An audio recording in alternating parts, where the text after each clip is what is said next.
sore saudara-saudari sekalian, dimanapun Anda berada. Kembali kita bertemu di Pastoral Communication Universitas Kelabat. Kali ini bersama saya, Michael Momongan. Dan sebelum kita akan mempelajari firman Tuhan, mari kita tunduk kepala dan kita berdoa.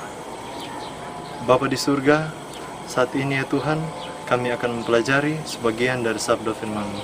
Kiranya Roh Kudus-Mu bersama-sama dengan kami. Inilah doa kami ya Tuhan, di dalam nama Yesus kami berdoa. Amin.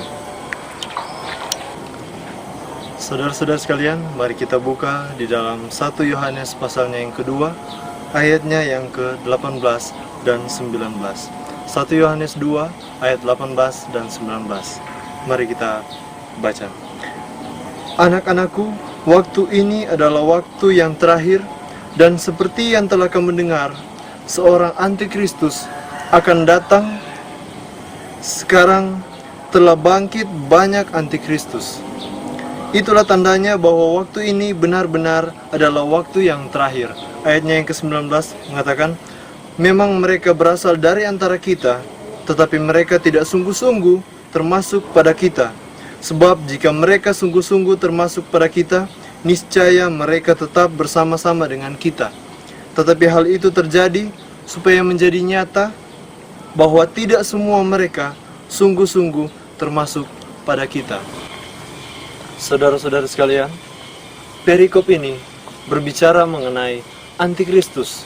Dan ini adalah amaran bagi kita semua, umat-umat percaya, bahwa katanya akan datang antikristus. Dan benar, beberapa waktu yang lalu, kota Manado digemparkan dengan kabar adanya antikristus, dan mereka sudah masuk di berbagai daerah, dan mereka mengincar para orang-orang muda kita.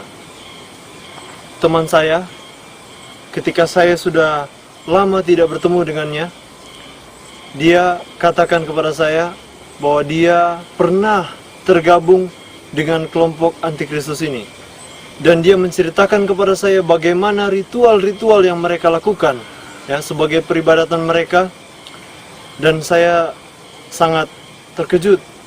Dan inilah perikop yang akan membahas bagaimana sebenarnya ciri dari antikristus ini ya.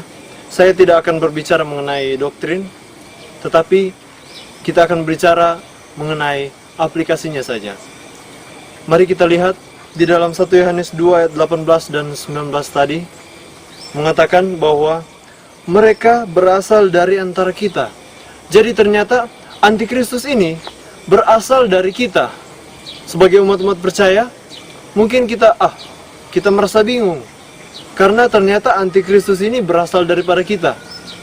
Nah, bagaimana ciri-ciri dari antikristus? Kita lihat selanjutnya dalam ayatnya yang ke-19. Tetapi mereka tidak sungguh-sungguh termasuk pada kita. Sebab jika mereka sungguh-sungguh termasuk pada kita, niscaya mereka tetap bersama-sama dengan kita. Saudara, di dalam 1 Yohanes 2 ayatnya yang ke-19 ini menceritakan salah satu ciri dari antikristus. Ada satu kata yang diulang-ulang di dalam ayat ini, yaitu kata sungguh-sungguh.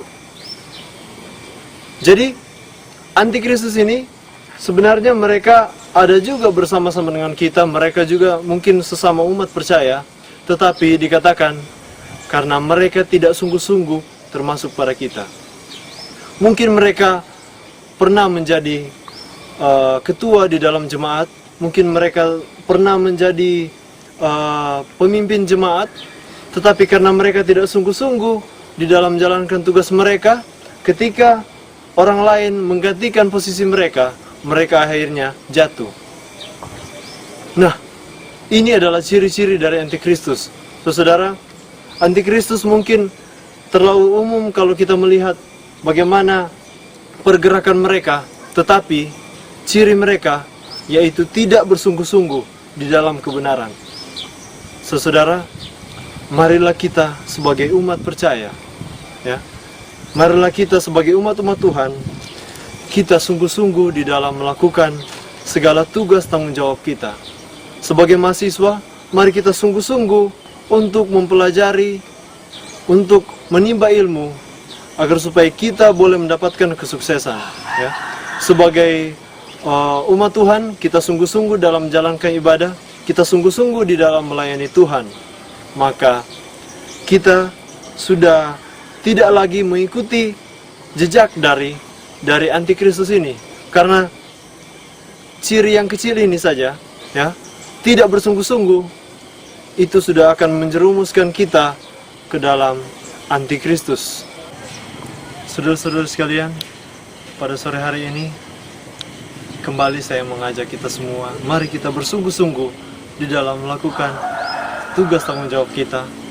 Mari kita sungguh-sungguh untuk melayani Tuhan, untuk membawa jiwa-jiwa datang kepada Tuhan, menjadi pengikut Kristus.